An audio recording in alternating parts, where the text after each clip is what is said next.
Everybody, I'm Anna Leach Proffer. I'm a managing attorney with Disability Rights California, and I'm here today to talk about IHSS, along with Margarita and Jessica, who are both here to talk about their families' personal experiences with IHSS. I know that we have a very short time today to talk about a big topic. I think I could talk for hours, maybe the whole day about IHSS.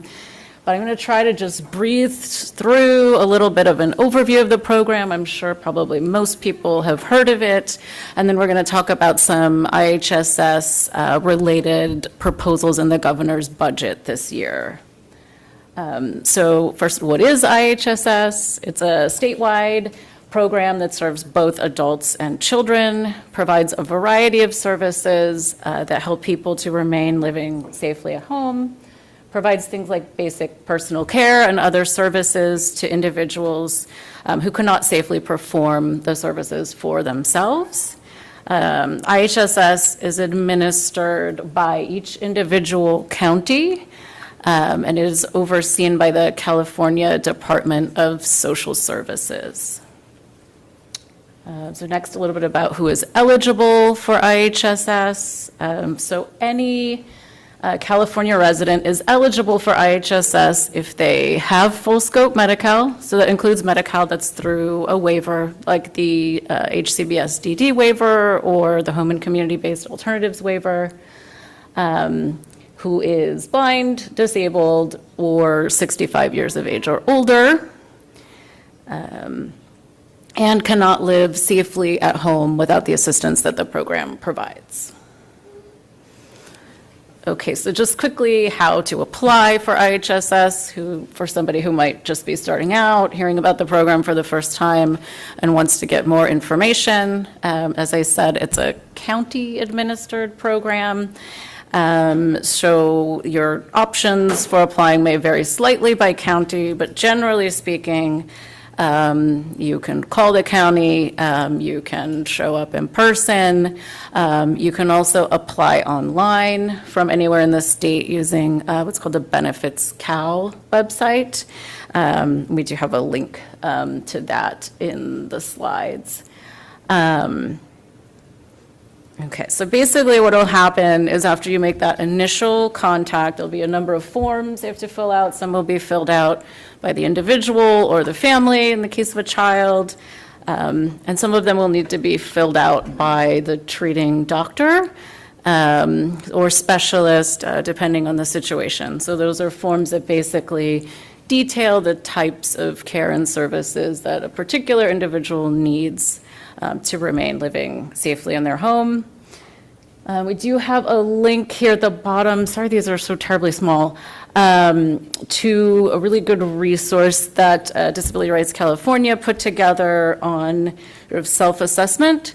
So this is a good resource for when someone is preparing for the initial in-home assessment that'll take place after all the application paperwork is submitted. Basically, it talks about good documents to gather, like copies of IEPs or IPPs if the individual's a regional center client. Start looking for, letters from doctors, that type of thing that might support the need for the services. And it includes a self-assessment, which can help somebody kind of go through, really look at, okay, like in the case of providing care for a child, itemize ahead of time, how many hours am I spending, helping with bathing? How many hours am I spending helping with, preparing meals or administering medication? Just kind of so that you're ready when the social worker from the county comes to do that assessment. We found that it's really helpful for people people tend to get more hours the more prepared they are to list their needs rather than simply sort of answering questions from the social worker. So next, I'm going to talk about the types of services that IHSS pays for. So this slide includes all of the services, but in the interest of time, so we have time for questions, I'm going to skip us ahead to the next slide, which is the services that are available for children, because not all services are available for minors.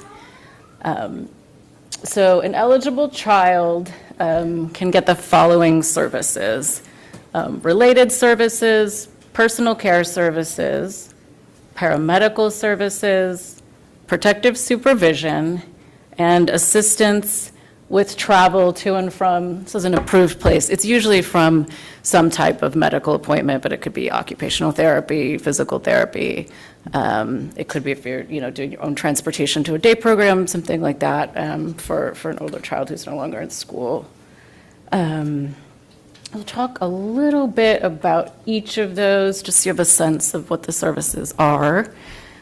So related services, those include things like meal preparation, laundry, and grocery shopping. So these services for children are only available in the case of extraordinary need, which basically means you have needs in these areas that are beyond what would be expected for a child of the same age without a disability or a medical condition. So, for example, if the child is on a special diet due to their medical condition and eats separately from the rest of the family, even if the child's only 4 years old, and you would normally be preparing some sort of food for the child, if there's specialized food preparation that's done separate from the rest of the family, that's an area that would be considered an extraordinary need, because cooking just for the child due to their disability or medical needs. Another example that we see is like, for example, an older child who may have frequent bowel accidents and require more laundry time than normally would be expected. So the counties sort of have this complicated formula they use, which we do have a link to that in our resources. It talks about like time for task guidelines and age-appropriate guidelines. So they have basically a time that's expected, how much time you would spend doing laundry for your child. If it's more than that, then you can get hours for the child for that service. Okay, personal care services. So those include things like feeding, bathing, grooming, dressing, help with ambulation, so help getting in and out of bed, transferring to and from a wheelchair, help with administration of medications or menstrual care. So again, these are services like the related services that are only available to a child if they have sort of extraordinary needs beyond what would be expected for a child of that age. Again, there's a chart the counties use. It kind of shows what services they think should be available at what age. So like, for example, they start help with bowel and bladder care at around 4, then over 4, you can start getting more hours if you're still assisting in those areas as the child gets older. But again, there are exceptions if there are extraordinary needs in those areas, even for younger children. Okay, so next we have protective supervision. So this is the IHSS service that DRC gets by far the most calls about, the most questions about. And it is sort of a unique service that basically provides 24/7 supervision, although you only get paid for about 9.5 hours of it, to individuals who are non-self-directing and require 24/7 supervision to safeguard against self-injury, hazard, or accident because of their disabilities. So basically, people, both children and adults, who need to be monitored 24/7 because of their disability, not just because of their age. So children under 18 are able to get protective supervision. The younger the child, the harder it is to get in our experience. It's mostly because part of the standard is, does the child require significantly more supervision than a child of the same age without a disability? So in our experience, it's pretty rare for kids under 6 to get protective supervision, although we certainly do see it happen in cases with sort of more significant intervention needs. Okay, so I'll just give a few examples, and then there'll be more on the slide, of behaviors that might warrant a need for protective supervision. So like the types of things that you would need to show the county that your child is engaging in order to be able to get the protective supervision authorized. Those include elopement or wandering away from home, or getting lost, like when out shopping, something like that. Eating non-food items, self-injurious behaviors, dangerous sort of climbing, touching the stove, that type of thing. So we do have some examples. We have a link there to what's called the SOC 821 form, but that's basically the form that a doctor has to complete when someone is requesting protective supervision. Okay. Paramedical services. So this is sort of the last individual service I'll talk about in detail. These are services available to children of any age. They're services ordered by a licensed medical professional and then provided by the IHSS provider under the direction of the medical provider after they've received training. So this can include a number of activities. These we can talk about this later if there happens to be a question. These certainly overlap with what could be considered nursing services, but there is an exception that sort of allows these services to be considered paramedical for purposes of IHSS. So it's administering medication or giving subcutaneous injections, handling care for a pressure sore or other wound care, catheter insertion and cleaning, tube feeding, and tracheostomy care and suctioning. So those are just some examples there. These services require a different form, the SOC 321 this time, to be authorized by the county. Okay, so that was as quick as I could make it, overview of the IHSS program. And now we're going to talk about briefly three IHSS proposals in the budget, in the budget that would impact the IHSS program. DRC is opposing all of these changes. The first is a proposal to eliminate the IHSS backup provider system. So this was implemented 3-4 years ago, designed to allow people whose provider was unavailable due to sickness or emergency to call the county and get a backup provider sent out for them. It has been both sort of underutilized and inefficiently run for the most part. DRC's position is that instead of scrapping it entirely, we should try to make it better and actually serve the needs of the families and recipients of IHSS. The second and third proposals are both sort of complicated funding mechanism proposals. The next one would basically save the state $85 million by aligning the residual program, by aligning Medi-Cal terminations with IHSS terminations and eliminating the county's ability to put somebody into the IHSS-R program when their Medi-Cal has been terminated. We are opposing this because the use of the IHSS program in this way has allowed people who lose Medi-Cal to temporarily keep their IHSS provider in place and created a little bit of a gap for people to be able to resolve their Medi-Cal eligibility, get back on without losing their IHSS provider. We know care providers are hard to find, so an interruption can be a huge deal and not as simple as, just getting somebody back when Medi-Cal is reinstated. One more here. So the sort of biggest cost number proposal is the one we're most concerned about. It's a proposal to basically shift the cost of any increase in the number of IHSS hours, per case hours, to the counties. So what this would do is it would make the counties fund a much higher portion of the cost of IHSS. Our concern is that this will lead to cuts in IHSS hours because county budgets cannot absorb this level of increase. They're already struggling, many counties.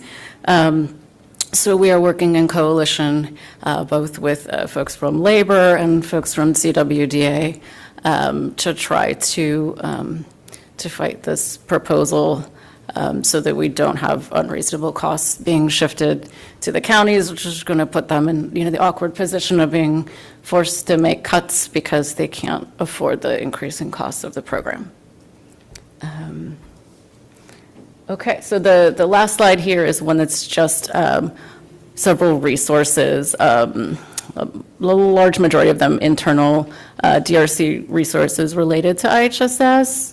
Also, information about DRC's intake line, which is the best way to reach out to us about an individual client situation, as well as my email if you want to talk sort of general, Medi-Cal, IHSS, anything like that. Okay, so I think I am next turning it over to Margarita. Do you want to stand up here or do you want to? Okay.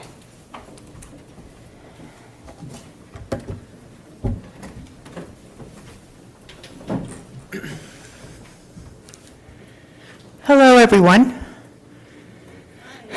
Hi. My name is Margarita Spataro, and I'm the Program Manager for Family Voices of California. Thank you. Before joining Family Voices, I've spent over 20 years working alongside some of the most vulnerable children and families in San Francisco. Supporting them as they navigate complex systems and advocate for what they need. But this work is also deeply personal for me. I'm the parent of a beautiful 10-year-old daughter with complex needs. She has severe autism, significant communication challenges, and multiple medical and developmental needs that impact nearly every part of her daily life, from sleep to feeding to safety. Like many of the families we serve, I live this experience every day. And that perspective shapes how I show up in this work, with urgency, with empathy, and with a deep commitment to making systems work better for families like ours.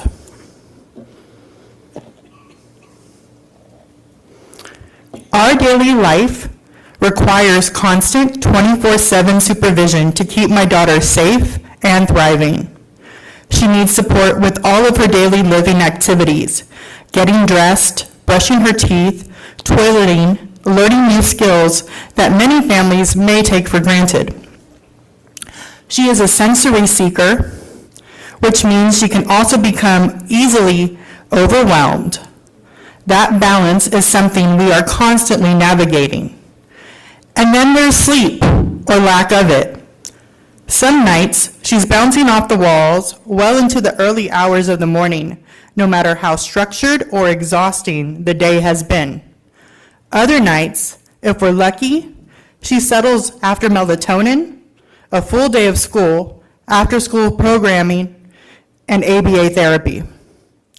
There's nothing predictable about it. Communication is also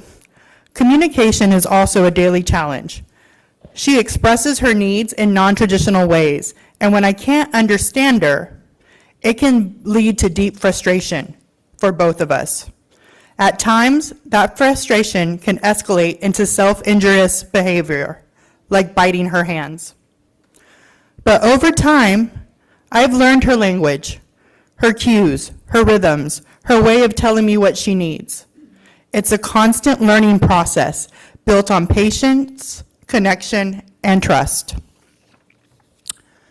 And this is where systems like IHSS become critical.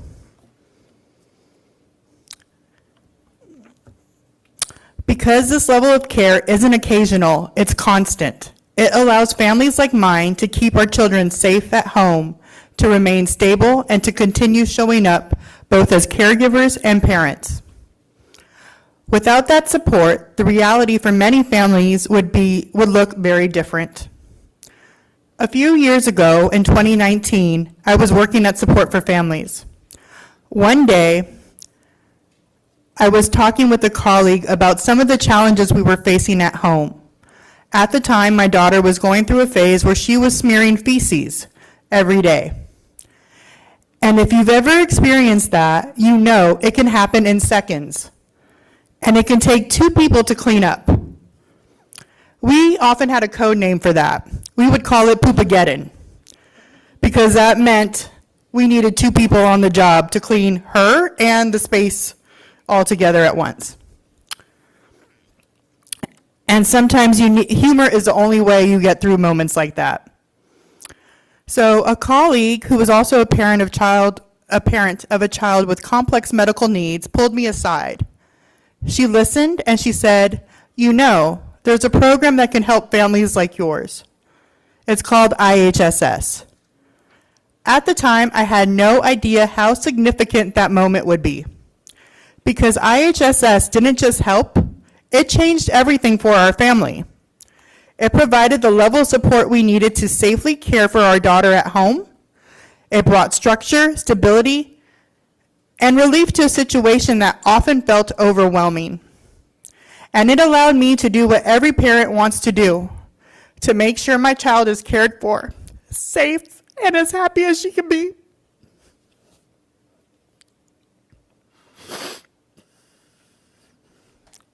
IHSS didn't just support my daughter, it supported our entire family's ability to keep going.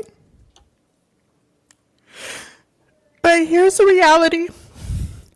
Even with IHSS, families are still navigating a system that can be incredibly hard to access, understand, and sustain.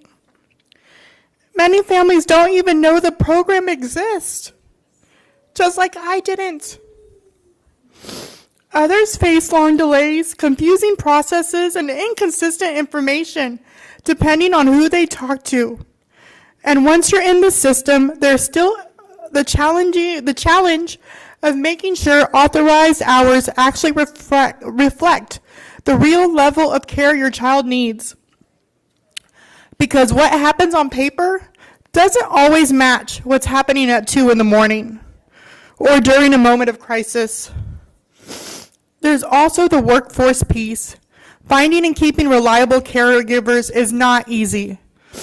And for many of us, we become the providers ourselves, balancing caregiving with work, our health, and with everything else life demands. So while IHSS is life-changing, and it truly is, it's not always easy to navigate or sustain without support. And that's why a conversation like ours matter.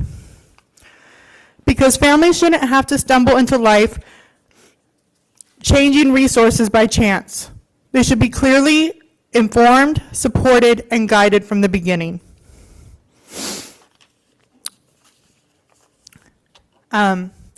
So one thing that makes my daughter incredibly happy is going to In-N-Out.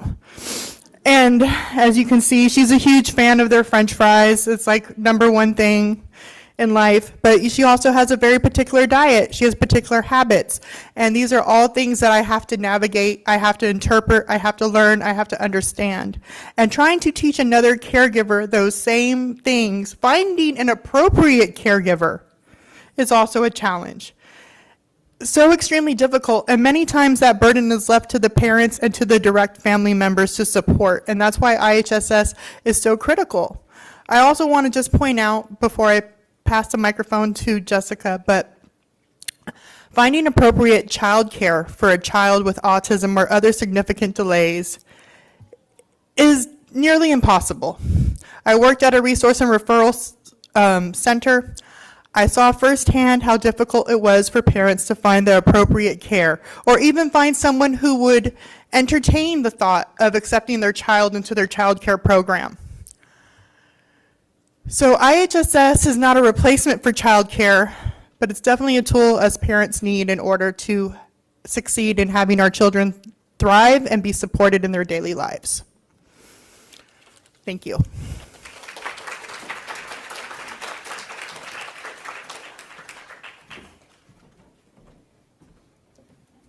Hi, my name's Jessica, and that's my little one, Xavier.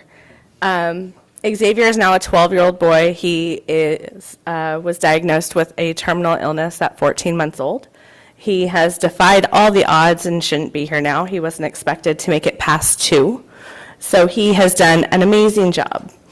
In that process, though, we have run into our own challenges. We deal with 14 different specialists. He is hospitalized about every 6 to 8 weeks, so a few months out of the year. So far this year, he has missed 74 days of school and has been home with me nonstop since November because of the risk of cold and flu season.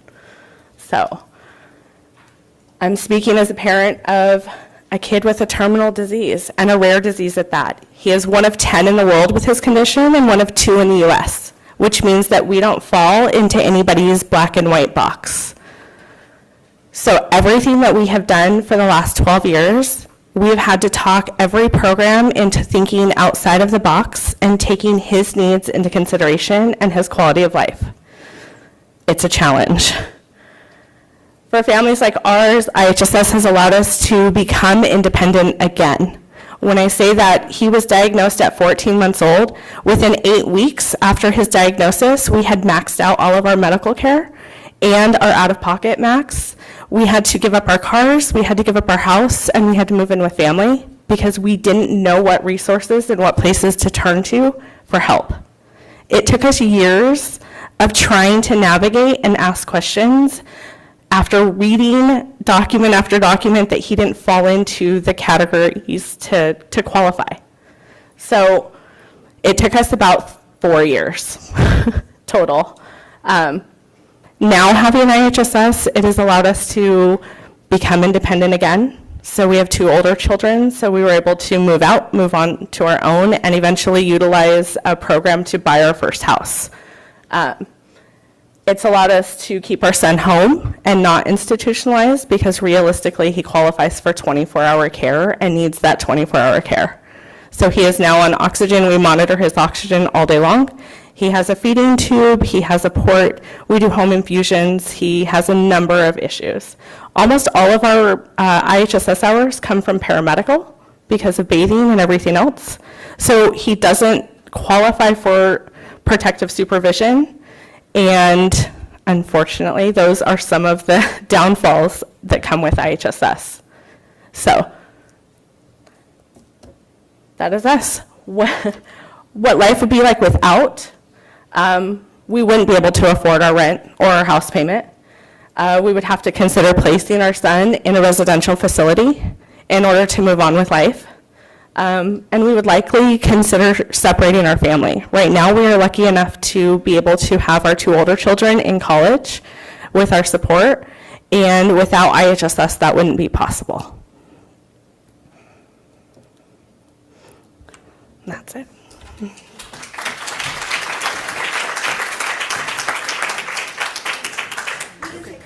Do we have time for a couple questions? Yeah, go ahead. Hi, thank you so much for this. A question that we hear often from families is how IHSS hours and regional center hours work together, especially if you're in the self-determination program. Can you share anything about that?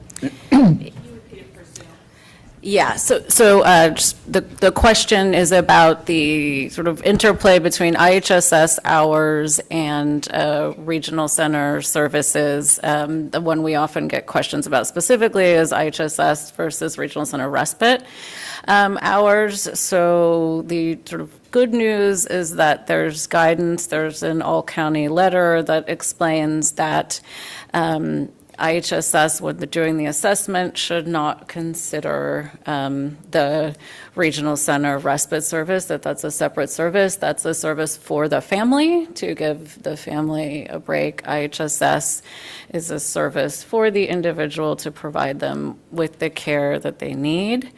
That said, it does get a little bit trickier with the self-determination program, where we often see more issues is sort of coming from the regional center side. So basically the regional center is saying, like, you can use your IHSS for that. We've had pretty good luck with counties, just being able to make it clear to them that they should not be considering the respite. Now, whether the regional center is considering the IHSS is another issue. It's definitely a type of case that we could take and provide some advocacy on for those individual situations if they aren't able to work it out with the regional center. But I think the key is just being very clear about because IHSS is a time for task system, it makes it a little bit easier, like what those services are for.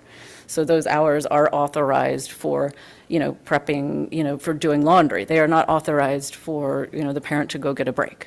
They're authorized for the child to get the specific service. So that's kind of what we try to narrow in on, to explain it that way.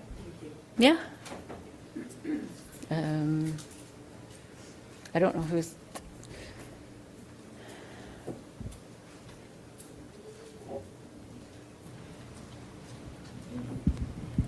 Hello. My question is at what age is child with special needs eligible for IHSS? That's one. And the second is if both of your children have special needs, can they be both eligible for 24-hour supervision? So first question, at what age can a child be eligible for IHSS? At any age, so from birth. I sort of referred to it when I was talking a little bit, but there are some tasks that a very young child cannot receive.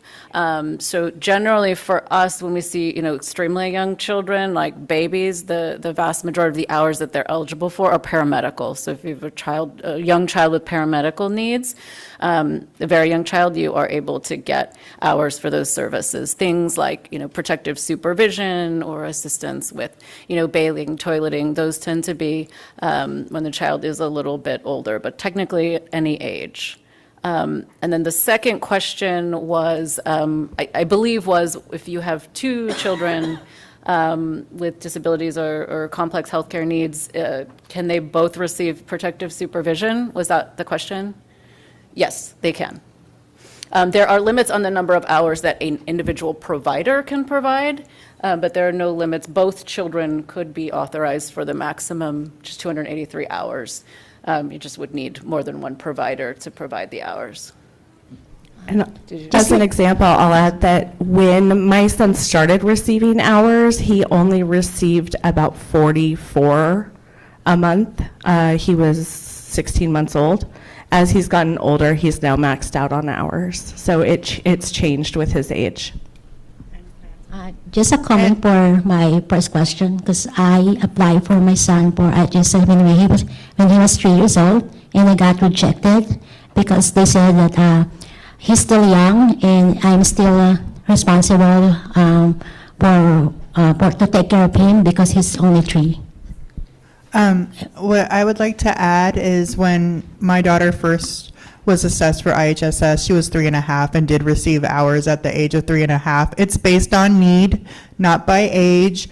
And the more prepared you are with your child's needs, I did a lot of prep before my assessment because I was coached by another parent who supported me along the way, and that's why I like to give back and support other parents as well. You just need to prepare for your appointment, write out all of your child's needs, what you do for them on a daily basis, create a log. That way when the social worker comes to your home, you're prepared to tell them about your child and how you're supporting them and how that support is different than a child the same age as your child. I think it's easy as parents to disregard all of the little things you do for your special needs kids. And so I think to take the time and really log every single thing that you do is a great thing to hand a social worker. And I think it's also a good reminder to you as a parent of a special needs kid at what you do and why you might be so tired at the end of a day. All right, I got one question over here, then I'm gonna go over to Zoom, and then we're gonna come over here.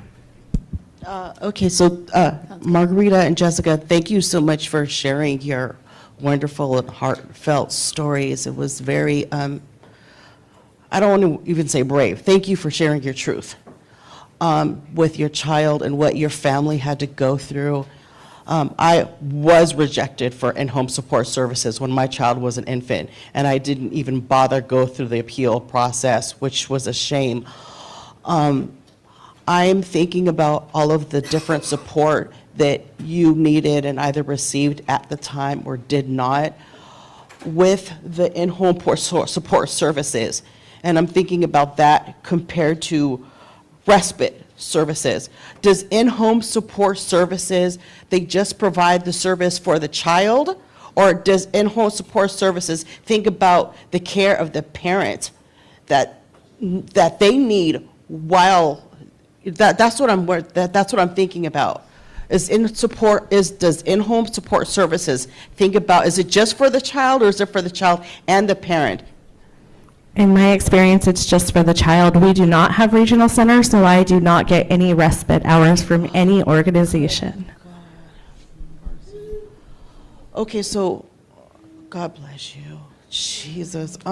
So with, because I'm thinking that maybe Margarita, you were able to get the in-home support, the respite service. If you were able to get it, does that mean every single time your child went through a new thing, you had to beg and plead for additional respite service? Because if you are at the hospital for a couple of days, but then you need to go back, well, those couple of days are over, and you need to start all over again.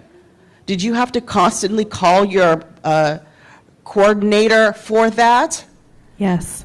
So every time my son is hospitalized, my IHSS pay stops, which makes paying bills that don't stop really difficult.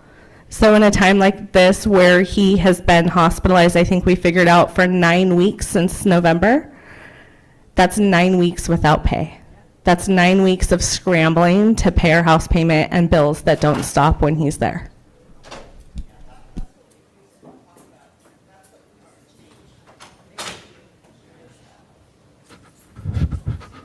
Okay, we're coming over to Zoom.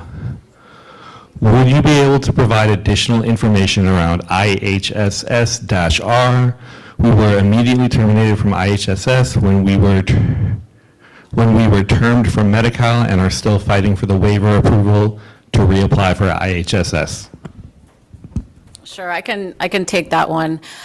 So the current state of things, basically not all counties do things the same way. So in some counties, they do terminate IHSS immediately when Medi-Cal is terminated. I'm guessing that the person who asked the question probably is unfortunately in one of those counties. There are other counties who what they'll do is they'll terminate Medi-Cal first. They will then move the individual into the IHSS-R program, which is a state-only funded program, like no federal match, so it has more flexible rules. And then, maybe 30 to 60 days later, if the Medi-Cal issue has not been fixed and the person hasn't regained Medi-Cal eligibility, then they will at that point terminate the IHSS. So, part of the reason this proposal ended up in the budget is because it's something that's inconsistent throughout the state. So in some counties, it creates an advantage for families, but other counties don't do it that way. So that's why. Does personal income affect IHSS hours per child? It does not impact the hours. So it's because the child needs to be eligible for Medi-Cal, full scope Medi-Cal, in order to get IHSS. But once they have that Medi-Cal, whether it's through an income-based program or through a waiver program, if parental income is too high, then the income does not impact the IHSS hours that are authorized at all. Do you know by chance if split home situation, does that matter at all, or they just deem it as hours that the care is needed for per child? The hours follow the child. Okay. The hours follow the child is what Margarita was saying. Yes, thank you, Sean. And I'm being, are we, okay. We're way over. We're getting pulled off stage now. Okay, we are way over time, so we are going to take a quick 10-minute break. There is coffee and tea over to the side, and rumor has it there might be a few pastries left. And we will be back in 10 minutes. So that makes us 2:25. We are running a little late, so just want to give everyone a fair heads up. Thank you.